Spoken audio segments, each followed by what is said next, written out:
अब की बार मोदी सरकार असा नारा देत महायुती यंदाच्या लोकसभा निवडणुकीला सामोरं जाते। परंतु मावळ लोकसभेतील महायुतीचे उमेदवार श्रीरंग बारणे यांनी एक स्वतःसाठी वेगळाच नारा दिलाय। त्याच अनुषंगाने बोलण्यासाठी आपल्यासोबत महाविकास आघाडीचे मावळ मधले उमेदवार संजोग वागेरे पाटील आहेत। खरं तर बारणेंनी एक नवीन नारा दिलाय, अब की बार फिर से आप्पा वारणे खासदार।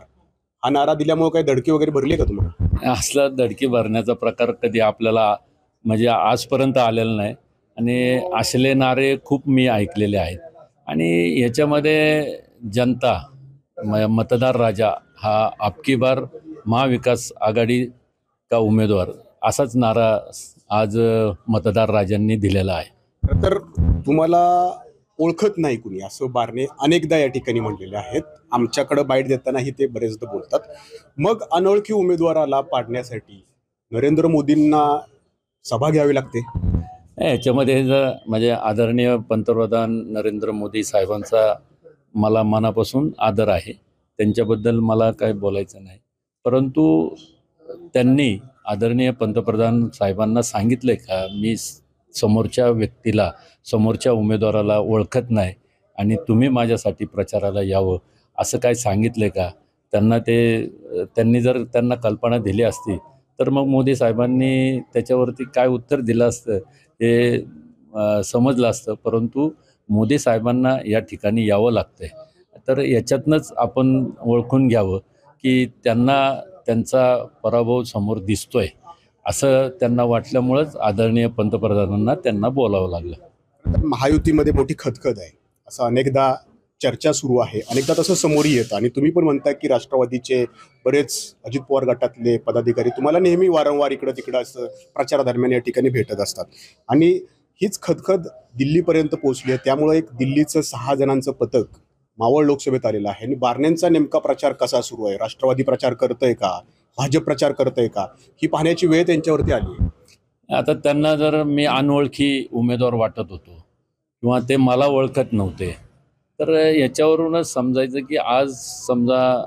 हे जे पथक जे काय आलेलं आहे हे म्हणजे तुमच्या माध्यमातूनच आम्हाला या ठिकाणी समजतंय।